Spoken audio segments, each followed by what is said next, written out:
ಓಂ ಶಾಂತಿ. ಇಂದಿನ ದಿನಾಂಕ 12/2/2025. ಪ್ರಾರ್ಥ ಮುರಳಿ ಬಾಪ್ತಾದ ಮಧುಬನ.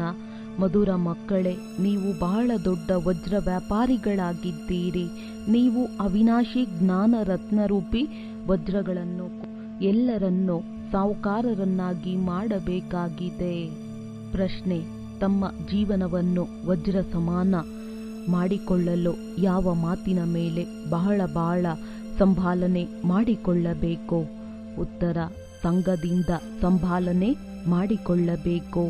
ಯಾರು ಜ್ಞಾನದ ಮಳೆಯನ್ನು ಚೆನ್ನಾಗಿ ಸುರಿಸುವರೋ ಅವರ ಸಂಘವನ್ನು ಮಕ್ಕಳು ಮಾಡಬೇಕಾಗಿದೆ. ಯಾರು ಸುರಿಸುವುದಿಲ್ಲವೋ ಅವರ ಸಂಘ ಮಾಡುವುದರಿಂದ ಲಾಭವಾದರೂ ಏನು? ಸಂಘ ದೋಷದ ಪ್ರಭಾವವು ಬಹಳ ಬೇಗ ಬೀರುತ್ತದೆ. ಕೆಲವರು ಅನ್ಯರ ಸಂಘದಿಂದ ವಜ್ರ ಸಮಾನರಾಗುತ್ತಾರೆ, ಇನ್ನು ಕೆಲವರು ಸಂಘದಿಂದ ಕಲ್ಲುಗಳಂತಾಗಿ ಬಿಡುತ್ತಾರೆ. ಯಾರು ಜ್ಞಾನವಂತರಿರುವರೋ ಅವರು ಅನ್ಯರನ್ನು ತಮ್ಮ ಸಮಾನ ಮಾಡಿಕೊಳ್ಳುತ್ತಾರೆ ಮತ್ತು ಸಂಘದಿಂದ ತಮ್ಮ ಸಂಭಾಲನೆ ಮಾಡಿಕೊಳ್ಳುತ್ತಾರೆ, ಅರ್ಥಾತ್ ರಕ್ಷಣೆ ಮಾಡಿಕೊಳ್ಳುತ್ತಾರೆ. ಓಂ ಶಾಂತಿ. ಮಧುರಾತಿ ಮಧುರ ಆತ್ಮೀಯ ಮಕ್ಕಳಿಗೆ ಇಡೀ ಸೃಷ್ಟಿ, ಇಡೀ ನಾಟಕವು ಬಹಳ ಚೆನ್ನಾಗಿ ಬುದ್ಧಿಯಲ್ಲಿ ನೆನಪಿದೆ. ಬುದ್ಧಿಯಲ್ಲಿ ವ್ಯತ್ಯಾಸದ ಅರಿವಿದೆ. ಸತ್ಯಯುಗದಲ್ಲಿ ಎಲ್ಲರೂ ಶ್ರೇಷ್ಠಾಚಾರಿಗಳು, ನಿರ್ವಿಕಾರಿಗಳು, ಪಾವನರಿದ್ದರು, ಸಾಹುಕಾರರಾಗಿದ್ದರು ಎಂಬುದೆಲ್ಲವೂ ಬುದ್ಧಿಯಲ್ಲಿ ಪಕ್ಕ ಇರಬೇಕು. ಈಗಂತೂ ಪ್ರಪಂಚವು ಭ್ರಷ್ಟಾಚಾರಿ, ವಿಕಾರಿ, ಪತಿತ ಮತ್ತು ಬಡ ರಾಷ್ಟ್ರವಾಗಿದೆ. ಈಗ ನೀವು ಮಕ್ಕಳು ಸಂಗಮ ಯುಗದಲ್ಲಿದ್ದೀರಿ. ನೀವು ಈ ತೀರದಿಂದ ಆ ತೀರಕ್ಕೆ ಹೋಗುತ್ತಿದ್ದೀರಿ. ಹೇಗೆ ನದಿ ಮತ್ತು ಸಾಗರದ ಮೇಳವಾಗುತ್ತದೆ, ಅದಕ್ಕೆ ಸಂಗಮವೆಂದು ಹೇಳುತ್ತಾರೆ. ಒಂದು ಕಡೆ ಸಿಹಿ ನೀರು, ಇನ್ನೊಂದು ಕಡೆ ಉಪ್ಪು ನೀರಿರುತ್ತದೆ. ಈಗ ಇದರ ಸಂಗಮವಾಗುತ್ತದೆ. ಈಗ ನೀವು ತಿಳಿದುಕೊಂಡಿದ್ದೀರಿ. ಅವಶ್ಯವಾಗಿ ಸತ್ಯಯುಗದಲ್ಲಿ ಲಕ್ಷ್ಮೀ ನಾರಾಯಣರ ರಾಜ್ಯವಿತ್ತು. ನಂತರ ಈ ರೀತಿಯಾಗಿ ಚಕ್ರವು ಸುತ್ತುತ್ತಾ ಹೋಯಿತು. ಈಗ ಸಂಗಮವಾಗಿದೆ. ಕಲಿಯುಗದ ಅಂತ್ಯದಲ್ಲಿ ಎಲ್ಲರೂ ದುಃಖಿಯಾಗಿದ್ದಾರೆ. ಇದಕ್ಕೆ ಕಾಡು ಎಂದು ಹೇಳಲಾಗುತ್ತದೆ. ಸತ್ಯಯುಗಕ್ಕೆ ಉದ್ಯಾನವನವೆಂದು ಹೇಳಲಾಗುತ್ತದೆ. ಈಗ ನೀವು ಮುಳ್ಳುಗಳಿಂದ ಹೂಗಳಾಗುತ್ತಿದ್ದೀರಿ. ಈ ಸ್ಮೃತಿಯು ನೀವು ಮಕ್ಕಳಿಗಿರಬೇಕಾಗಿದೆ. ನಾವು ಬೇಹದ್ದಿನ ತಂದೆಯಿಂದ ಆಸ್ತಿಯನ್ನು ತೆಗೆದುಕೊಳ್ಳುತ್ತಿದ್ದೇವೆ. ಇದನ್ನು ಬುದ್ಧಿಯಲ್ಲಿ ನೆನಪಿಟ್ಟುಕೊಳ್ಳಬೇಕಾಗಿದೆ. 84 ಜನ್ಮಗಳ ಕಥೆಯಂತೂ ಸಾಮಾನ್ಯವಾಗಿದೆ. ಈಗ 84 ಜನ್ಮಗಳು ಮುಕ್ತಾಯವಾಯಿತೆಂಬುದನ್ನು ತಿಳಿದುಕೊಂಡಿದ್ದೀರಿ. ಈಗ ನಾವು ಸತ್ಯಯುಗಿ ಉದೋಟದಲ್ಲಿ ಹೋಗುತ್ತಿದ್ದೇವೆಂದು ನಿಮ್ಮ ಬುದ್ಧಿಯಲ್ಲಿ ಕಾತುರವಿದೆ. ನಮ್ಮ ಇನ್ನೊಂದು ಜನ್ಮವು ಇದೇ ಮೃತ್ಯುಲೋಕದಲ್ಲಾಗುವುದಿಲ್ಲ. ನಿಮ್ಮದ್ದು ಅಮರ ಲೋಕದಲ್ಲಿ ಜನ್ಮವಾಗುವುದು. ಶಿವ ತಂದೆಗೆ ಅಮರನಾಥನೆಂದು ಹೇಳುತ್ತಾರೆ. ಅವರು ನಮಗೆ ಅಮರ ಕಥೆಯನ್ನು ತಿಳಿಸುತ್ತಿದ್ದಾರೆ. ಅಲ್ಲಿ ನಾವು ಶರೀರದಲ್ಲಿದ್ದರೂ ಸಹ ಅಮರರಾಗಿರುತ್ತೇವೆ. ಸಮಯದಲ್ಲಿ ತನ್ನ ಶರೀರವನ್ನು ಖುಷಿಯಿಂದ ಬಿಡುತ್ತೇವೆ. ಅದಕ್ಕೆ ಮೃತ್ಯುಲೋಕವೆಂದು ಹೇಳಲಾಗುವುದಿಲ್ಲ. ನೀವು ಯಾರಿಗೆ ತಿಳಿಸಿದರೂ ಸಹ ಅವಶ್ಯವಾಗಿ ಇವರಲ್ಲಿ ಸಂಪೂರ್ಣ ಜ್ಞಾನವಿದೆಯೆಂದು ತಿಳಿಯುತ್ತಾರೆ. ಸೃಷ್ಟಿಯ ಆದಿ ಮತ್ತು ಅಂತ್ಯವಂತೂ ಇದೆಯಲ್ಲವೇ? ಚಿಕ್ಕ ಮಗುವೂ ಸಹ ಬೆಳೆದಂತೆ ಯುವಕ ಮತ್ತು ವೃದ್ಧನಾಗುತ್ತಾನೆ. ನಂತರ ಅಂತ್ಯವು ಬಂದು ಬಿಡುತ್ತದೆ. ಅದಾದ ನಂತರ ಮತ್ತೆ ಶರೀರವನ್ನು ಬಿಟ್ಟು ಹೋಗಿ ಮಗುವಾಗುತ್ತಾನೆ. ಅದೇ ರೀತಿ ಸೃಷ್ಟಿಯೂ ಸಹ ಹೊಸದಾಗುತ್ತದೆ. ನಂತರ ಸ್ವಲ್ಪ ಹಳೆಯದ್ದು, ಅರ್ಧ ಹಳೆಯದ್ದು, ನಂತರ ಸಂಪೂರ್ಣವಾಗಿ ಹಳೆಯದಾಗಿ ಬಿಡುತ್ತದೆ. ಪುನಃ ಹೊಸದಾಗುತ್ತದೆ. ಇವೆಲ್ಲ ಮಾತುಗಳನ್ನು ಮತ್ಯಾರೂ ತಿಳಿಸಲು ಸಾಧ್ಯವಿಲ್ಲ. ಈ ರೀತಿಯ ಚರ್ಚೆಯನ್ನು ಯಾರೂ ಮಾಡಲು ಸಾಧ್ಯವಿಲ್ಲ. ನೀವು ಬ್ರಾಹ್ಮಣರ ವಿನಃ ಮತ್ಯಾರಿಗೂ ಆತ್ಮಿಕ ಜ್ಞಾನವು ಸಿಗುವುದಿಲ್ಲ. ಬ್ರಾಹ್ಮಣ ವರ್ಣದಲ್ಲಿ ಬಂದಾಗಲೇ ಜ್ಞಾನವನ್ನು ಕೇಳುವರು. ಆದ್ದರಿಂದಲೇ ಕೇವಲ ಬ್ರಾಹ್ಮಣರಿಗೆ ಗೊತ್ತಿದೆ. ಬ್ರಾಹ್ಮಣರಲ್ಲಿಯೂ ನಂಬರ್ ವಾರ್ ಇದ್ದೀರಿ. ಕೆಲವರು ಯಥಾರ್ಥವಾಗಿ ತಿಳಿಸುತ್ತಾರೆ, ಕೆಲವರು ತಿಳಿಸುವುದಿಲ್ಲ ಅಂದಾಗ ಅವರಿಗೆ ಏನೂ ಸಿಗುವುದಿಲ್ಲ. ವಜ್ರ ವ್ಯಾಪಾರಿಗಳ ಬಳಿಯೂ ನೋಡುತ್ತೀರಿ, ಕೆಲವರ ಬಳಿ ಕೋಟ್ಯಾಂತರ ರೂಪಾಯಿಗಳ ವಸ್ತುಗಳಿರುತ್ತವೆ. ಇನ್ನು ಕೆಲವರ ಬಳಿಯಂತೂ 10,000 ರೂಪಾಯಿಗಳ ವಸ್ತುಗಳು ಸಹ ಇರುವುದಿಲ್ಲ. ನಿಮ್ಮಲ್ಲಿಯೂ ಹಾಗೆಯೇ. ಹೇಗೆ ನೋಡಿ, ಈ ಜಾನಕಿ ಇದ್ದಾರೆ. ಇವರು ಬಹಳ ಒಳ್ಳೆಯ ವಜ್ರ ವ್ಯಾಪಾರಿಗಳಾಗಿದ್ದಾರೆ. ಇವರ ಬಳಿ ಎಷ್ಟು ಅಮೂಲ್ಯ ರತ್ನಗಳಿವೆ. ಅನ್ಯರಿಗೂ ನೀಡಿ ಒಳ್ಳೆಯ ಸಾಹುಕಾರರನ್ನಾಗಿ ಮಾಡುತ್ತಾರೆ. ಯಾರಾದರೂ ಚಿಕ್ಕ ವ್ಯಾಪಾರಿಯಾಗಿದ್ದರೆ ಹೆಚ್ಚಿನದಾಗಿ ಕೊಡುವುದಿಲ್ಲವೆಂದರೆ ಅವರ ಪದವಿಯೂ ಕಡಿಮೆಯಾಗುತ್ತದೆ. ನೀವೆಲ್ಲರೂ ವಜ್ರ ವ್ಯಾಪಾರಿಗಳಾಗಿದ್ದೀರಿ. ಇವು ಅವಿನಾಶಿ ಜ್ಞಾನ ರತ್ನಗಳ ವಜ್ರಗಳಾಗಿವೆ. ಯಾರ ಬಳಿ ಒಳ್ಳೆಯ ರತ್ನಗಳಿವೆಯೋ ಅವರು ಸಾಹುಕಾರರಾಗಿದ್ದಾರೆ. ಅನ್ಯರನ್ನು ಸಾಹುಕಾರರನ್ನಾಗಿ ಮಾಡುತ್ತಾರೆ. ಎಲ್ಲರೂ ಒಳ್ಳೆಯ ವ್ಯಾಪಾರಿಗಳಿರುತ್ತಾರೆಂದಲ್ಲ. ಒಳ್ಳೊಳ್ಳೆಯ ವ್ಯಾಪಾರಿಗಳನ್ನು ದೊಡ್ಡ ದೊಡ್ಡ ಸೇವಾ ಕೇಂದ್ರಗಳಿಗೆ ಕಳುಹಿಸಿಕೊಡಲಾಗುತ್ತದೆ. ದೊಡ್ಡ ವ್ಯಕ್ತಿಗಳಿಗೆ ಒಳ್ಳೆಯ ವಜ್ರಗಳನ್ನು ಕೊಡಲಾಗುತ್ತದೆ. ದೊಡ್ಡ ದೊಡ್ಡ ಅಂಗಡಿಗಳಲ್ಲಿ ಅನುಭವಿಗಳಿರುತ್ತಾರೆ. ತಂದೆಗೂ ಸಹ ರತ್ನಾಗರ್ ಸೌದಾಗರನೆಂದು ಹೇಳಲಾಗಿದೆ. ರತ್ನಗಳ ವ್ಯಾಪಾರ ಮಾಡುತ್ತಾರೆ ಮತ್ತು ಜಾದೂಗಾರನೂ ಆಗಿದ್ದಾರೆ. ಏಕೆಂದರೆ ಅವರ ಬಳಿಯೇ ದಿವ್ಯ ದೃಷ್ಟಿಯ ಬೀಗದ ಕೈ ಇದೆ. ಯಾರಾದರೂ ನೌದಾಭಕ್ತಿ ಮಾಡುತ್ತಾರೆಂದರೆ ಅವರಿಗೆ ಸಾಕ್ಷಾತ್ಕಾರವಾಗಿ ಬಿಡುತ್ತದೆ. ಇಲ್ಲಿ ಆ ಮಾತಿಲ್ಲ. ಇಲ್ಲಂತೂ ಸಹಜವಾಗಿ ಮನೆಯಲ್ಲಿ ಕುಳಿತಿದ್ದಂತೆಯೇ ಅನೇಕರಿಗೆ ಸಾಕ್ಷಾತ್ಕಾರವಾಗುತ್ತದೆ. ದಿನ ಪ್ರತಿದಿನ ಸಹಜವಾಗುತ್ತಾ ಹೋಗುತ್ತದೆ. ಕೆಲವರಿಗೆ ಬ್ರಹ್ಮನ ಮತ್ತು ಕೃಷ್ಣನ ಸಾಕ್ಷಾತ್ಕಾರವೂ ಆಗುತ್ತದೆ.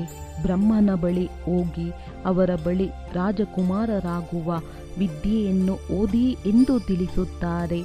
ಈ ಪವಿತ್ರ ರಾಜಕುಮಾರ ಕುಮಾರಿಯರು ಮೊದಲಿನಿಂದಲೂ ನಡೆದು ಬಂದಿದ್ದಾರಲ್ಲವೇ? ರಾಜಕುಮಾರರಿಗೆ ಪವಿತ್ರರೆಂದು ಹೇಳಬಹುದಾಗಿದೆ. ಪವಿತ್ರತೆಯಿಂದ ಜನ್ಮವಾಗುತ್ತದೆ ಎಲ್ಲವೇ? ಪತಿತರಿಗೆ ಭ್ರಷ್ಟಾಚಾರಿಗಳೆಂದು ಹೇಳುತ್ತಾರೆ. ಈಗ ಪತಿತರಿಂದ ಪಾವನರಾಗಬೇಕಾಗಿದೆ ಎಂಬುದು ಬುದ್ಧಿಯಲ್ಲಿರಬೇಕು. ಇದನ್ನು ಅನ್ಯರಿಗೂ ತಿಳಿಸಿಕೊಡಿ. ಇದರಿಂದ ಇವರು ಬಹಳ ಬುದ್ಧಿವಂತರಾಗಿದ್ದಾರೆಂದು ಮನುಷ್ಯರು ತಿಳಿಯುತ್ತಾರೆ. ಆಗ ನೀವು ತಿಳಿಸಿ, ನಮ್ಮ ಬಳಿ ಯಾವುದೇ ಶಾಸ್ತ್ರಗಳ ಜ್ಞಾನವಿಲ್ಲ, ಇದು ಆತ್ಮಿಕ ಜ್ಞಾನವಾಗಿದೆ. ಯಾವುದನ್ನು ಆತ್ಮಿಕ ತಂದೆಯು ತಿಳಿಸಿಕೊಡುತ್ತಾರೆ. ಇವರು ತ್ರಿಮೂರ್ತಿ ಬ್ರಹ್ಮ ವಿಷ್ಣು ಶಂಕರನಾಗಿದ್ದಾರೆ. ಇವರು ರಚನೆಯಾಗಿದ್ದಾರೆ. ರಚಯಿತ ಒಬ್ಬರೇ ತಂದೆಯಾಗಿದ್ದಾರೆ. ಹೇಗೆ ಇಲ್ಲಿ ಹದ್ದಿನ ರಚಯಿತರಿರುತ್ತಾರೆ, ಇವರು ಬೇಅದ್ದಿನ ತಂದೆ ಬೇಅದ್ದಿನ ರಚಯಿತನಾಗಿದ್ದಾರೆ. ತಂದೆಯು ಕುಳಿತು ಓದಿಸುತ್ತಾರೆ. ಅಂದ ಮೇಲೆ ಪರಿಶ್ರಮ ಪಡಬೇಕಾಗಿದೆ. ತಂದೆಯು ಈಗ ಸುಂದರ ಹೂಗಳನ್ನಾಗಿ ಮಾಡುತ್ತಾರೆ. ನೀವು ಈಶ್ವರೀಯ ಕುಲದವರಾಗಿದ್ದೀರಿ. ನಿಮ್ಮನ್ನು ತಂದೆಯು ಪವಿತ್ರರನ್ನಾಗಿ ಮಾಡುತ್ತಾರೆ. ಒಂದು ವೇಳೆ ಅಪವಿತ್ರರಾಗುತ್ತೀರೆಂದರೆ ಕುಲ ಕಳಂಕಿತರಾಗುವಿರಿ. ತಂದೆಗೆ ಗೊತ್ತಿದೆ ಎಲ್ಲವೇ? ಮತ್ತೆ ಧರ್ಮರಾಜನ ಮೂಲಕ ಬಹಳ ಶಿಕ್ಷೆಗಳನ್ನು ಕೊಡಿಸುತ್ತಾರೆ. ತಂದೆಯ ಜೊತೆ ಧರ್ಮರಾಜನು ಇದ್ದಾರೆ. ಧರ್ಮರಾಜನ ಕರ್ತವ್ಯವೂ ಈಗ ಪೂರ್ಣವಾಗುತ್ತದೆ. ಸತ್ಯಯುಗದಲ್ಲಿ ಇರುವುದೇ ಇಲ್ಲ. ಮತ್ತೆ ದ್ವಾಪರದಿಂದ ಆರಂಭವಾಗುತ್ತದೆ. ತಂದೆಯು ಕುಳಿತು ಕರ್ಮ ಅಕರ್ಮ ವಿಕರ್ಮದ ಗತಿಯನ್ನು ತಿಳಿಸುತ್ತಾರೆ. ಇವರು ಇಂದಿನ ಜನ್ಮದಲ್ಲಿ ಇಂತಹ ಪಾಪಕರ್ಮಗಳನ್ನು ಮಾಡಿದ್ದಾರೆ, ಅದಕ್ಕೆ ಪ್ರತಿಯಾಗಿ ಇದನ್ನು ಅನುಭವಿಸುತ್ತಿದ್ದಾರೆಂದು ಹೇಳುತ್ತಾರಲ್ಲವೇ? ಸತ್ಯಯುಗದಲ್ಲಿ ಈ ರೀತಿ ಹೇಳುವುದಿಲ್ಲ. ಅಲ್ಲಿ ಕೆಟ್ಟ ಕರ್ಮಗಳ ಹೆಸರೇ ಇರುವುದಿಲ್ಲ. ಇಲ್ಲಂತೂ ಒಳ್ಳೆಯದು ಕೆಟ್ಟದ್ದು ಎರಡೂ ಇದೆ. ಸುಖ ದುಃಖ ಎರಡೂ ಇವೆ. ಆದರೆ ಸುಖವು ಬಹಳ ಕಡಿಮೆ ಇದೆ ಮತ್ತು ಸತ್ಯಯುಗದಲ್ಲಿ ದುಃಖದ ಹೆಸರೇ ಇರುವುದಿಲ್ಲ. ಸತ್ಯಯುಗದಲ್ಲಿ ದುಃಖವೆಲ್ಲಿಂದ ಬರುವುದು? ನೀವು ತಂದೆಯಿಂದ ಹೊಸ ಪ್ರಪಂಚದ ಆಸ್ತಿಯನ್ನು ತೆಗೆದುಕೊಳ್ಳುತ್ತೀರಿ. ತಂದೆಯು ದುಃಖಹರ್ತ ಸುಖಕರ್ತನಾಗಿದ್ದಾರೆ. ದುಃಖವು ಯಾವಾಗಿನಿಂದ ಆರಂಭವಾಗುತ್ತದೆ? ಇದನ್ನೂ ಸಹ ನೀವು ತಿಳಿದುಕೊಂಡಿದ್ದೀರಿ. ಶಾಸ್ತ್ರಗಳಲ್ಲಿ ಕಲ್ಪದ ಆಯಸ್ಸನ್ನೇ ಬಹಳ ಉದ್ದಗಲವಾಗಿ ಬರೆದು ಬಿಟ್ಟಿದ್ದಾರೆ. ಈಗ ನೀವು ತಿಳಿದುಕೊಂಡಿದ್ದೀರಿ. ಅರ್ಧ ಕಲ್ಪಕ್ಕಾಗಿ ತಮ್ಮ ದುಃಖಗಳು ದೂರವಾಗುತ್ತದೆ, ಸುಖವನ್ನು ಪಡೆಯುತ್ತೇವೆ. ಈ ಸೃಷ್ಟಿ ಚಕ್ರವು ಹೇಗೆ ಸುತ್ತುತ್ತದೆ ಎಂದು ತಿಳಿಸಿಕೊಡುವುದು ಸಹ ಬಹಳ ಸಹಜವಾಗಿದೆ. ಇವೆಲ್ಲ ಮಾತುಗಳು ನಿಮ್ಮ ವಿನಃ ಮತ್ಯಾರ ಬುದ್ಧಿಯಲ್ಲಿರಲು ಸಾಧ್ಯವಿಲ್ಲ. ಲಕ್ಷಾಂತರ ವರ್ಷಗಳೆಂದು ಹೇಳಿರುವುದರಿಂದ ಎಲ್ಲ ಮಾತುಗಳು ಬುದ್ಧಿಯಿಂದ ಹೊರಟು ಹೋಗುತ್ತದೆ. ಈಗ ನೀವು ತಿಳಿದುಕೊಂಡಿದ್ದೀರಿ. ಇದು 5000 ವರ್ಷಗಳ ಚಕ್ರವಾಗಿದೆ. ಇದು ನೆನ್ನೆಯ ಮಾತಾಗಿದೆ. ಯಾವಾಗ ಈ ಸೂರ್ಯವಂಶಿ ಚಂದ್ರವಂಶಿಯರ ರಾಜ್ಯವಿತ್ತು, ಬ್ರಾಹ್ಮಣರ ದಿನವೆಂದು ಹೇಳುತ್ತಾರೆಯೇ ಹೊರತು ಶಿವತಂದೆಯ ದಿನವೆಂದು ಹೇಳುವುದಿಲ್ಲ. ಬ್ರಾಹ್ಮಣರ ದಿನ ಮತ್ತು ಬ್ರಾಹ್ಮಣರ ರಾತ್ರಿಯಾಗಿದೆ. ಬ್ರಾಹ್ಮಣರು ಮತ್ತೆ ಭಕ್ತಿ ಮಾರ್ಗದಲ್ಲಿಯೂ ನಡೆದು ಬರುತ್ತಾರೆ. ಈಗ ಸಂಗಮವಾಗಿದೆ. ದಿನವೂ ಅಲ್ಲ, ರಾತ್ರಿಯೂ ಅಲ್ಲ. ನೀವು ತಿಳಿದುಕೊಂಡಿದ್ದೀರಿ. ನಾವು ಬ್ರಾಹ್ಮಣರೇ ನಂತರ ದೇವತೆಗಳಾಗುತ್ತೇವೆ, ಮತ್ತೆ ತ್ರೇತಾಯುಗದಲ್ಲಿ ಕ್ಷತ್ರಿಯರಾಗುತ್ತೇವೆ. ಇದನ್ನು ಬುದ್ಧಿಯಲ್ಲಿ ಪಕ್ಕಾ ನೆನಪಿಟ್ಟುಕೊಳ್ಳಿ. ಈ ಮಾತುಗಳನ್ನು ಮತ್ಯಾರೂ ತಿಳಿದುಕೊಂಡಿಲ್ಲ. ಶಾಸ್ತ್ರಗಳಲ್ಲಿ ಎಷ್ಟೊಂದು ಆಯಸ್ಸನ್ನು ಬರೆದಿದ್ದಾರೆ. ಆದರೆ ನೀವು ಈ ಲೆಕ್ಕವನ್ನು ಎಲ್ಲಿಂದ ತಂದಿರಿ ಎಂದು ಮನುಷ್ಯರು ಕೇಳುತ್ತಾರೆ. ಇದು ಅನಾದಿ ಮಾಡಲ್ಪಟ್ಟ ನಾಟಕವಾಗಿದೆ. ಇದನ್ನು ಯಾರೂ ತಿಳಿದುಕೊಂಡಿಲ್ಲ. ನೀವು ಮಕ್ಕಳ ಬುದ್ಧಿಯಲ್ಲಿದೆ. ಅರ್ಧಕಲ್ಪ ಸತ್ಯಯುಗ, ತ್ರೇತಾಯುಗ, ಇನ್ನರ್ಧದಿಂದ ಭಕ್ತಿಯು ಆರಂಭವಾಗುತ್ತದೆ. ಅದು ತ್ರೇತಾ ಮತ್ತು ದ್ವಾಪರದ ಸಂಗಮವಾಗುತ್ತದೆ. ದ್ವಾಪರದಲ್ಲಿಯೂ ಈ ಶಾಸ್ತ್ರ ಮೊದಲಾದವುಗಳು ಕಳೆಯುತ್ತಾ ಹೋದಂತೆ ರಚಿಸಲ್ಪಡುತ್ತವೆ. ಭಕ್ತಿ ಮಾರ್ಗದ ಸಾಮಗ್ರಿಗಳು ಬಹಳ ವಿಸ್ತಾರವಾಗಿದೆ. ಹೇಗೆ ವೃಕ್ಷವು ಎಷ್ಟು ವಿಸ್ತಾರವಾಗಿದೆ, ಇದರ ಬೀಜವು ತಂದೆಯಾಗಿದ್ದಾರೆ.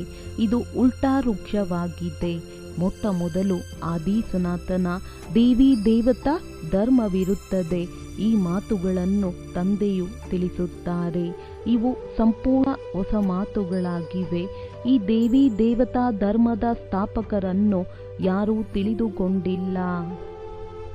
ಕೃಷ್ಣನಂತೂ ಮಗುವಾಗಿದ್ದಾನೆ ಅಂದಾಗ ಜ್ಞಾನವನ್ನು ತಿಳಿಸುವವರು ತಂದೆಯಾಗಿದ್ದಾರೆ. ಆದರೆ ತಂದೆಯನ್ನು ಆರಿಸಿ ಮಗುವಿನ ಹೆಸರನ್ನು ಹಾಕಿಬಿಟ್ಟಿದ್ದಾರೆ.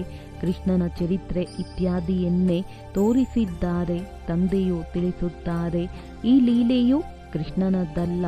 ಏ ಪ್ರಭು, ನಿನ್ನ ಲೀಲೆಯು ಅಪರಂಪಾರವಾಗಿದೆ ಎಂದು ಆಡುತ್ತಾರೆ. ಒಬ್ಬರದ್ದೇ ಲೀಲೆ ಇರುತ್ತದೆ. ಶಿವ ತಂದೆಯ ಮಹಿಮೆಯು ಬಹಳ ಭಿನ್ನವಾಗಿರುತ್ತದೆ. ಅವರು ಸದಾ ಪಾವನನಾಗಿದ್ದಾರೆ. ಆದರೆ ಅವರು ಪಾವನ ಶರೀರದಲ್ಲಂತೂ ಬರುವುದಿಲ್ಲ. ಪತಿತ ಪ್ರಪಂಚವನ್ನು ಬಂದು ಪಾವನ ಮಾಡಿ ಎಂದು ಅವರನ್ನು ಕರೆಯುತ್ತಾರೆ. ಆದ್ದರಿಂದ ತಂದೆಯು ತಿಳಿಸುತ್ತಾರೆ, ನಾನೂ ಸಹ ಪತಿತ ಪ್ರಪಂಚದಲ್ಲಿಯೇ ಬರಬೇಕಾಗುತ್ತದೆ. ಇವರ ಬ್ರಹ್ಮ ಬಹಳ ಜನ್ಮಗಳ ಅಂತಿಮದಲ್ಲಿ ಬಂದು ಪ್ರವೇಶ ಮಾಡುತ್ತೇನೆ ಅಂದಾಗ ಮುಖ್ಯ ಮಾತನ್ನು ತಂದೆಯು ತಿಳಿಸುತ್ತಾರೆ. ತಂದೆಯನ್ನು ನೆನಪು ಮಾಡಿ. ಉಳಿದೆಲ್ಲವೂ ವಿಸ್ತಾರವಾಗಿದೆ. ಅದನ್ನು ಎಲ್ಲರೂ ಧಾರಣೆ ಮಾಡಲು ಸಾಧ್ಯವಿಲ್ಲ. ಯಾರು ಧಾರಣೆ ಮಾಡುವರೋ ಅವರಿಗೆ ತಿಳಿಸುತ್ತೇನೆ. ಉಳಿದಂತೆ ತಿಳಿಸುತ್ತೇನೆ. ಮನ್ಮನಾಭವ ನಂಬರ್ವಾರ್ ಬುದ್ಧಿಯಂತೂ ಇರುತ್ತದೆ ಎಲ್ಲವೇ. ಎಲ್ಲ ಮೋಡಗಳು ಹೆಚ್ಚಿನದಾಗಿ ಮಳೆ ಸುರಿಸುವುದಿಲ್ಲ. ಕೆಲವು ಮೋಡಗಳಂತೂ ಸ್ವಲ್ಪವೇ ಮಳೆಯನ್ನು ಸುರಿಸಿ ಹೊರಟು ಹೋಗುತ್ತದೆ. ನೀವು ಸಹ ಮೋಡಗಳಾಗಿದ್ದೀರಲ್ಲವೇ. ಕೆಲವರಂತೂ ಮಳೆ ಸುರಿಸುವುದೇ ಇಲ್ಲ. ಜ್ಞಾನವನ್ನು ಗ್ರಹಿಸುವ ಶಕ್ತಿಯೇ ಇಲ್ಲ. ಮೊಮ್ಮ ಬಾಬಾ ಒಳ್ಳೆಯ ಮೋಡಗಳಾಗಿದ್ದಾರಲ್ಲವೇ. ಯಾರು ಚೆನ್ನಾಗಿ ಮಳೆ ಸುರಿಸುವರೋ ಅವರ ಸಂಘವನ್ನು ಮಕ್ಕಳು ಮಾಡಬೇಕಾಗಿದೆ. ಯಾರು ಸುರಿಸುವುದೇ ಇಲ್ಲವೋ ಅವರ ಸಂಘ ಮಾಡುವುದರಿಂದೇನು ಲಾಭ? ಸಂಘ ದೋಷದ ಪ್ರಭಾವವು ಬಹಳ ಬೇಗನೆ ಬೀರುತ್ತದೆ. ಕೆಲವರಂತೂ ಸಂಘದ ಪ್ರಭಾವದಿಂದ ವಜ್ರ ಸಮಾನರಾಗುತ್ತಾರೆ. ಇನ್ನು ಕೆಲವರು ಸಂಘದ ಪ್ರಭಾವದಿಂದ ಕಲ್ಲು ಬುದ್ಧಿಯವರಾಗಿ ಬಿಡುತ್ತಾರೆ. ಯಾವಾಗಲೂ ಒಳ್ಳೆಯವರ ಬೆನ್ನು ಹಿಡಿದುಕೊಳ್ಳಬೇಕು. ಯಾರು ಜ್ಞಾನವಂತರಿರುವರೋ ಅವರು ತಮ್ಮ ಸಮಾನ ಹೂಗಳನ್ನಾಗಿ ಮಾಡಿಕೊಳ್ಳುವರು. ಸತ್ಯ ತಂದೆಯಿಂದ ಯಾರು ಜ್ಞಾನವಂತ ಮತ್ತು ಯೋಗಿಗಳಾಗಿರುತ್ತಾರೆ ಅವರ ಸಂಘವನ್ನೇ ಮಾಡಬೇಕು. ನಾವು ಇಂಥವರ ಬಾಲವನ್ನು ಹಿಡಿದುಕೊಂಡು ಪಾರಾಗಿ ಬಿಡುತ್ತೇವೆಂದು ತಿಳಿಯಬಾರದು. ಹೀಗೆ ಅನೇಕರು ಹೇಳುತ್ತಾರೆ. ಆದರೆ ಇಲ್ಲಿ ಆ ಮಾತಿಲ್ಲ. ವಿದ್ಯಾರ್ಥಿಗಳು ಬೇರೆಯವರ ಬಾಲವನ್ನು ಹಿಡಿದುಕೊಂಡರೆ ತೇರ್ಗಡೆಯಾಗಿ ಬಿಡುತ್ತಾರೆಯೇ? ಓದಬೇಕಲ್ಲವೇ? ತಂದೆಯು ಬಂದು ಜ್ಞಾನವನ್ನು ಕೊಡುತ್ತಾರೆ. ಈ ಸಮಯದಲ್ಲಿ ನಾನು ಜ್ಞಾನವನ್ನು ಕೊಡಬೇಕೆಂದು ಅವರಿಗೆ ತಿಳಿದಿದೆ. ಭಕ್ತಿ ಮಾರ್ಗದಲ್ಲಿ ನಾನು ಹೋಗಿ ಜ್ಞಾನವನ್ನು ಕೊಡಬೇಕೆಂದು ಅವರ ಬುದ್ಧಿಯಲ್ಲಿರುವುದಿಲ್ಲ. ಇದೆಲ್ಲವೂ ನಾಟಕದಲ್ಲಿ ನಿಗದಿಯಾಗಿದೆ. ಒಂದು ವೇಳೆ ಯಾರಾದರೂ ದೇವಿಯ ಸಾಕ್ಷಾತ್ಕಾರ ಮಾಡಲು ಇಚ್ಛಿಸಿದರೆ ದೇವಿಯಂತೂ ಸಾಕ್ಷಾತ್ಕಾರ ಮಾಡಿಸುವುದಿಲ್ಲ. ಏ ಭಗವಂತ, ಸಾಕ್ಷಾತ್ಕಾರ ಮಾಡಿಸು ಎಂದೇ ಬಿಡುತ್ತಾರೆ. ಇದಕ್ಕೆ ತಂದೆಯು ಹೇಳುತ್ತಾರೆ, ನಾಟಕದಲ್ಲಿ ನಿಗದಿಯಾಗಿದ್ದರೆ ಆಗುತ್ತದೆ. ನಾನೂ ಸಹ ನಾಟಕದಲ್ಲಿ ಬಂಧಿತನಾಗಿದ್ದೇನೆ. ತಂದೆಯು ತಿಳಿಸುತ್ತಾರೆ, ನಾನು ಈ ಸೃಷ್ಟಿಯಲ್ಲಿ ಬಂದಿದ್ದೇನೆ. ಇವರ ಮುಖದಿಂದ ಮಾತನಾಡುತ್ತಿದ್ದೇನೆ. ಇವರ ಕಣ್ಣುಗಳಿಂದ ನೋಡುತ್ತಿದ್ದೇನೆ. ಒಂದು ವೇಳೆ ಈ ಶರೀರವಿಲ್ಲವೆಂದರೆ ಹೇಗೆ ನೋಡುವುದು? ನಾನು ಪತಿತ ಪ್ರಪಂಚದಲ್ಲಿಯೇ ಬರಬೇಕಾಗುತ್ತದೆ. ಸ್ವರ್ಗದಲ್ಲಂತೂ ನನ್ನನ್ನು ಕರೆಯುವುದಿಲ್ಲ. ಸಂಗಮ ಯುಗದಲ್ಲಿಯೇ ಕರೆಯುತ್ತೀರಿ. ಯಾವಾಗ ಸಂಗಮ ಯುಗದಲ್ಲಿ ಬಂದು ಶರೀರವನ್ನು ತೆಗೆದುಕೊಳ್ಳುವೆನೋ ಆಗಲೇ ನಿಮ್ಮನ್ನು ನೋಡುತ್ತೇನೆ. ನಿರಾಕಾರ ರೂಪದಲ್ಲಿ ಏನನ್ನೂ ನೋಡಲು ಸಾಧ್ಯವಿಲ್ಲ. ಕರ್ಮೇಂದ್ರಿಯಗಳಿಲ್ಲದೆ ಆತ್ಮವು ಏನೂ ಮಾಡಲು ಸಾಧ್ಯವಾಗುವುದಿಲ್ಲ. ಆದ್ದರಿಂದ ತಂದೆಯು ತಿಳಿಸುತ್ತಾರೆ, ನಾನು ಹೇಗೆ ನೋಡಲು ಸಾಧ್ಯ? ಶರೀರವಿಲ್ಲದೆ ಅಲುಗಾಡಲು ಹೇಗೆ ಸಾಧ್ಯ? ಈಶ್ವರನು ಎಲ್ಲವನ್ನೂ ನೋಡುತ್ತಾನೆ, ಎಲ್ಲವನ್ನೂ ಮಾಡುತ್ತಾನೆಂದು ಹೇಳುವುದೆಲ್ಲವೂ ಅಂಧಶ್ರದ್ಧೆಯಾಗಿದೆ. ನಾನು ನೋಡುವುದಾದರೂ ಹೇಗೆ? ಕರ್ಮೇಂದ್ರಿಯಗಳು ಸಿಕ್ಕಿದಾಗಲೇ ನೋಡುತ್ತೇನಲ್ಲವೇ? ನಾಟಕದನುಸಾರ ಪ್ರತಿಯೊಬ್ಬರೂ ಒಳ್ಳೆಯ ಅಥವಾ ಕೆಟ್ಟ ಕರ್ಮಗಳನ್ನು ಮಾಡುತ್ತಾರೆ. ಇದು ನಿಶ್ಚಿತವಾಗಿದೆ. ನಾನು ಕುಳಿತು ಇಷ್ಟು ಕೋಟ್ಯಾಂತರ ಮನುಷ್ಯರ ಲೆಕ್ಕವನ್ನು ಮಾಡುತ್ತೇನೆಯೇ? ನನಗೆ ಶರೀರವಿದ್ದಾಗಲೇ ಎಲ್ಲವನ್ನೂ ಮಾಡುತ್ತೇನೆ. ಆದ್ದರಿಂದಲೇ ಮಾಡಿಸುವವರೆಂದು ಹೇಳುತ್ತಾರೆ. ಇಲ್ಲದಿದ್ದರೆ ಹೇಳುತ್ತಿರಲಿಲ್ಲ. ನಾನು ಇವರಲ್ಲಿ ಬಂದಾಗಲೇ ಪಾವನರನ್ನಾಗಿ ಮಾಡುತ್ತೇನೆ. ಮೇಲೆ ಆತ್ಮವು ಏನು ತಾನೇ ಮಾಡುತ್ತದೆ? ಶರೀರದಿಂದಲೇ ಆತ್ಮವು ಪಾತ್ರವನ್ನಭಿನಯಿಸುತ್ತದೆ ಎಲ್ಲವೇ? ನಾನು ಸಹ ಇಲ್ಲಿ ಬಂದು ಪಾತ್ರವನ್ನಭಿನಯಿಸುತ್ತೇನೆ. ಸತ್ಯಯುಗದಲ್ಲಿ ನನ್ನ ಪಾತ್ರವಿಲ್ಲ. ಪಾತ್ರವಿಲ್ಲದೆ ಯಾರೂ ಏನೂ ಮಾಡಲು ಸಾಧ್ಯವಿಲ್ಲ. ಶರೀರವಿಲ್ಲದೆ ಆತ್ಮವು ಏನನ್ನೂ ಮಾಡಲು ಸಾಧ್ಯವಿಲ್ಲ. ಆತ್ಮವನ್ನು ಕರೆಸಿದಾಗಲೂ ಶರೀರದಲ್ಲಿ ಬಂದೇ ಮಾತನಾಡುತ್ತದೆ ಎಲ್ಲವೇ? ಅವಯವಗಳಿಲ್ಲದೆ ಏನೂ ಮಾಡಲು ಆಗುವುದಿಲ್ಲ. ಇದು ವಿಸ್ತಾರವಾದ ತಿಳುವಳಿಕೆಯಾಗಿದೆ. ಮುಖ್ಯ ಮಾತಂತೂ ಹೇಳಲಾಗುತ್ತದೆ. ತಂದೆ ಮತ್ತು ಆಸ್ತಿಯನ್ನು ನೆನಪು ಮಾಡಿ. ಬೇಹದ್ದಿನ ತಂದೆಯು ಎಷ್ಟು ದೊಡ್ಡವರಾಗಿದ್ದಾರೆ. ಅವರಿಂದ ಯಾವಾಗ ಆಸ್ತಿಯೂ ಸಿಗಬಹುದು ಎಂಬುದನ್ನು ಯಾರೂ ತಿಳಿದುಕೊಂಡಿಲ್ಲ. ಬಂದು ನಮ್ಮ ದುಃಖವನ್ನು ದೂರ ಮಾಡಿ ಸುಖವನ್ನು ಕೊಡಿ ಎಂದು ಹೇಳುತ್ತಾರೆ. ಆದರೆ ಯಾವಾಗ ಇದನ್ನು ಯಾರೂ ತಿಳಿದುಕೊಂಡಿಲ್ಲ. ನೀವು ಮಕ್ಕಳೀಗ ಹೊಸ ಮಾತುಗಳನ್ನು ಕೇಳುತ್ತಿದ್ದೀರಿ. ನಿಮಗೆ ತಿಳಿದಿದೆ ನಾವು ಅಮರರಾಗುತ್ತಿದ್ದೇವೆ, ಅಮರ ಲೋಕದಲ್ಲಿ ಹೋಗುತ್ತಿದ್ದೇವೆ. ನೀವು ಅಮರ ಲೋಕಕ್ಕೆ ಎಷ್ಟು ಬಾರಿ ಹೋಗಿದ್ದೀರಿ? ಅನೇಕ ಬಾರಿ. ಇದರ ಅಂತ್ಯವೆಂದು ಆಗುವುದಿಲ್ಲ, ಮೋಕ್ಷವು ಸಿಗುವುದಿಲ್ಲವೇ ಎಂದು ಅನೇಕರು ಕೇಳುತ್ತಾರೆ. ಆಗ ತಿಳಿಸಿ, ಮೋಕ್ಷವು ಸಿಗುವುದಿಲ್ಲ. ಇದು ಅನಾದಿ ಅವಿನಾಶಿ ನಾಟಕವಾಗಿದೆ. ಇದೆಂದೂ ವಿನಾಶವಾಗಲು ಸಾಧ್ಯವಿಲ್ಲ. ಈ ಅನಾದಿ ಚಕ್ರವು ಸುತ್ತುತ್ತಲೇ ಇರುತ್ತದೆ. ನೀವು ಮಕ್ಕಳು ಈ ಸಮಯದಲ್ಲಿ ಸತ್ಯ ಸಾಹೇಬನನ್ನು ಅರಿತುಕೊಂಡಿದ್ದೀರಿ. ನೀವು ಸನ್ಯಾಸಿಗಳಾಗಿದ್ದೀರಲ್ಲವೇ? ಆ ಫಕೀರರಲ್ಲ. ಸನ್ಯಾಸಿಗಳಿಗೂ ಫಕೀರರೆಂದು ಹೇಳಲಾಗುತ್ತದೆ. ನೀವು ರಾಜ ಋಷಿಗಳಾಗಿದ್ದೀರಿ. ಋಷಿಗೆ ಸನ್ಯಾಸಿ ಎಂದು ಹೇಳಲಾಗುತ್ತದೆ. ನೀವೀಗ ಸಾಹುಕಾರರಾಗುತ್ತಿದ್ದೀರಿ. ಭಾರತವು ಎಷ್ಟೊಂದು ಸಾಹುಕಾರನಾಗಿತ್ತು, ಈಗ ಎಷ್ಟು ಕನಿಷ್ಠ ಆಗಿಬಿಟ್ಟಿದೆ. ಬೇಹದ್ದಿನ ತಂದೆಯು ಬಂದು ಬೇಹದ್ದಿನ ಆಸ್ತಿಯನ್ನು ಕೊಡುತ್ತಾರೆ. ಬಾಬಾ ತಾವು ಏನನ್ನು ಕೊಡುತ್ತೀರೋ ಅದನ್ನು ಮತ್ಯಾರೂ ಕೊಡಲು ಸಾಧ್ಯವಿಲ್ಲ. ತಾವು ನಮ್ಮನ್ನು ವಿಶ್ವದ ಮಾಲೀಕರನ್ನಾಗಿ ಮಾಡುತ್ತೀರಿ. ಯಾವುದನ್ನು ಯಾರೂ ಲೂಟಿ ಮಾಡಲು ಸಾಧ್ಯವಿಲ್ಲ ಎಂದು ಗೀತೆಯೂ ಇದೆ. ಇಂತಿಂತಹ ಗೀತೆಗಳನ್ನು ರಚಿಸುವವರು ಅರ್ಥವನ್ನು ಯೋಚಿಸುವುದಿಲ್ಲ. ನೀವು ತಿಳಿದುಕೊಂಡಿದ್ದೀರಿ, ಸತ್ಯಯುಗದಲ್ಲಿ ಯಾವುದೇ ವಿಭಜನೆ ಇರುವುದಿಲ್ಲ. ಇಲ್ಲಂತೂ ಎಷ್ಟೊಂದು ವಿಭಜನೆಗಳಾಗಿವೆ. ಅಲ್ಲಿ ಆಕಾಶ ಭೂಮಿ ಎಲ್ಲವೂ ನಿಮ್ಮದಾಗಿರುತ್ತದೆ. ಅಂದಾಗ ನೀವು ಮಕ್ಕಳಿಗೆ ಎಷ್ಟೊಂದು ಖುಷಿ ಇರಬೇಕಲ್ಲವೇ? ಯಾವಾಗಲೂ ನಮಗೆ ಶಿವತಂದೆಯೇ ತಿಳಿಸುತ್ತಾರೆಂದು ತಿಳಿಯಿರಿ. ಏಕೆಂದರೆ ಅವರೆಂದೂ ರಜೆ ತೆಗೆದುಕೊಳ್ಳುವುದಿಲ್ಲ, ಎಂದೂ ರೋಗಿಯಾಗುವುದಿಲ್ಲ. ಶಿವತಂದೆಯ ನೆನಪೇ ಇರಬೇಕು. ಅವರಿಗೆ ನಿರಹಂಕಾರಿ ಎಂದು ಹೇಳಲಾಗುತ್ತದೆ. ನಾನು ಇದನ್ನು ಮಾಡುತ್ತಿದ್ದೇನೆಂದು ಅಹಂಕಾರವು ಬರಬಾರದು. ಸೇವೆ ಮಾಡುವುದು ಕರ್ತವ್ಯವಾಗಿದೆ. ಇದರಲ್ಲಿ ಅಹಂಕಾರವು ಬರಬಾರದು. ಅಹಂಕಾರವು ಬಂದಿತೆಂದರೆ ಬೀಳುವರು.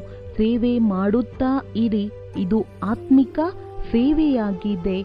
ಉಳಿದೆಲ್ಲವೂ ಸ್ಥೂಲ ಕ್ಷಣಿಕ ಸೇವೆಯಾಗಿದೆ. ಒಳ್ಳೆಯದು. ಮಧುರಾತಿ ಮಧುರ ಅಗಲಿ ಹೋಗಿ ಮರಳಿ ಸಿಕ್ಕಿರುವ ಮಕ್ಕಳ ಪ್ರತಿ ಮಾತ್ಪಿತಾ ಬಾಪ್ದಾದಾರವರ ನೆನಪು, ಪ್ರೀತಿ ಹಾಗೂ ಸುಪ್ರಭಾತ. ಆತ್ಮಿಕ ತಂದೆಯ ಆತ್ಮಿಕ ಮಕ್ಕಳಿಗೆ ನಮಸ್ತೆ. ಧಾರಣೆಗಾಗಿ ಮುಖ್ಯ ಸಾರ. ತಂದೆಯು ಓದಿಸುವುದಕ್ಕೆ ಪ್ರತಿಯಾಗಿ ಹೂಗಳಾಗಿ ತೋರಿಸಬೇಕಾಗಿದೆ. ಪರಿಶ್ರಮ ಪಡಬೇಕಾಗಿದೆ. ಎಂದೂ ಸಹ ಈಶ್ವರಿಯ ಕುಲಕ್ಕೆ ಕಳಂಕ ತರಬಾರದು. ಯಾರು ಜ್ಞಾನಿ ಮತ್ತು ಯೋಗಿಗಳಿದ್ದಾರೆಯೋ ಅವರ ಸಂಘವನ್ನೇ ಮಾಡಬೇಕಾಗಿದೆ. ನಾನು ಎಂಬುದರ ತ್ಯಾಗ ಮಾಡಿ ನಿರಹಂಕಾರಿಗಳಾಗಿ ಆತ್ಮಿಕ ಸೇವೆ ಮಾಡಬೇಕಾಗಿದೆ. ಇದನ್ನು ತಮ್ಮ ಕರ್ತವ್ಯವೆಂದು ತಿಳಿಯಬೇಕು. ಅಹಂಕಾರದಲ್ಲಿ ಬರಬಾರದು. ವರದಾನ: ವ್ಯರ್ಥವನ್ನು ಶುಭಭಾವ ಹಾಗೂ ಶ್ರೇಷ್ಠ ಭಾವನೆಯ ಮೂಲಕ ಪರಿವರ್ತನೆ ಮಾಡುವಂತಹ ಸತ್ಯ ಮರುಜೀವ ಭವ. ಬಾಪ್ದಾದಾರವರ ಶ್ರೀಮತವಿದೆ. ಮಕ್ಕಳೇ, ವ್ಯರ್ಥ ಮಾತನ್ನು ಕೇಳಬೇಡಿ, ಹೇಳಬೇಡಿ ಮತ್ತು ಯೋಚಿಸಬೇಡಿ. ಸದಾ ಶುಭ ಭಾವನೆಯಿಂದ ಯೋಚಿಸಿ, ಶುಭ ಮಾತನ್ನು ಹೇಳಿರಿ. ವ್ಯರ್ಥವನ್ನು ಶುಭ ಭಾವದಿಂದ ಕೇಳಿರಿ. ಶುಭ ಚಿಂತಕರಾಗಿದ್ದು ಮಾತಿನ ಭಾವವನ್ನು ಪರಿವರ್ತನೆ ಮಾಡಿಬಿಡಿ. ಸದಾ ಭಾವ ಮತ್ತು ಭಾವನೆಯನ್ನು ಶ್ರೇಷ್ಠವಾಗಿಡಿ. ಸ್ವಯಂವನ್ನು ಪರಿವರ್ತನೆ ಮಾಡಿಕೊಳ್ಳಿ. ಆದರೆ ಅನ್ಯರ ಪರಿವರ್ತನೆಯನ್ನು ಯೋಚಿಸಬಾರದು. ಸ್ವಯಂನ ಪರಿವರ್ತನೆಯೇ ಅನ್ಯರ ಪರಿವರ್ತನೆಯಾಗಿದೆ. ಇದರಲ್ಲಿ ಮೊದಲು ನಾನು ಈ ಮರುಜೀವ ಆಗುವುದರಲ್ಲಿಯೇ ಮಜಾ ಇದೆ. ಇವರನ್ನೇ ಮಹಾಬಲಿ ಎಂದು ಹೇಳಲಾಗುತ್ತದೆ. ಇದರಲ್ಲಿ ಖುಷಿಯಿಂದ ಸಾಯಬೇಕು. ಈ ಸಾಯುವುದೇ ಬದುಕುವುದಾಗಿದೆ. ಇದೇ ಸತ್ಯ ಜೀವದಾನವಾಗಿದೆ. ಸ್ಲೋಗನ್: ಶ್ರೇಷ್ಠ ಪರಿವರ್ತನೆಯಲ್ಲಿ ಸಂಕಲ್ಪಗಳ ಏಕಾಗ್ರತೆಯು ತೀವ್ರಗತಿಯನ್ನು ತರುತ್ತದೆ. ಅವ್ಯಕ್ತ ಸೂಚನೆ: ಏಕಾಂತ ಪ್ರಿಯರಾಗಿ ಏಕತೆ ಮತ್ತು ಏಕಾಗ್ರತೆಯನ್ನು ತಮ್ಮದಾಗಿಸಿಕೊಳ್ಳಿ. ಸಂಘಟನೆಯ ಶಕ್ತಿ ಏನು ಬೇಕೋ ಅದನ್ನು ಮಾಡಬಹುದು. ಸಂಘಟನೆಯ ಲಕ್ಷಣ ನೆನಪಾರ್ಥವಾಗಿದೆ. ಪಂಚ ಪಾಂಡವರು ಏಕತೆಯ ಶಕ್ತಿ ಆಜಿ ಆಂಜಿ ವಿಚಾರ ಕೊಟ್ಟರು. ನಂತರ ಏಕತೆಯ ಬಂಧನದಲ್ಲಿ ಬಂಧಿತರಾಗಿರಿ. ಇದೇ ಏಕತೆಯ ಸಫಲತೆಯ ಸಾಧನವಾಗಿದೆ. ಒಳ್ಳೆಯದು. ಓಂ ಶಾಂತಿ. ಓಂ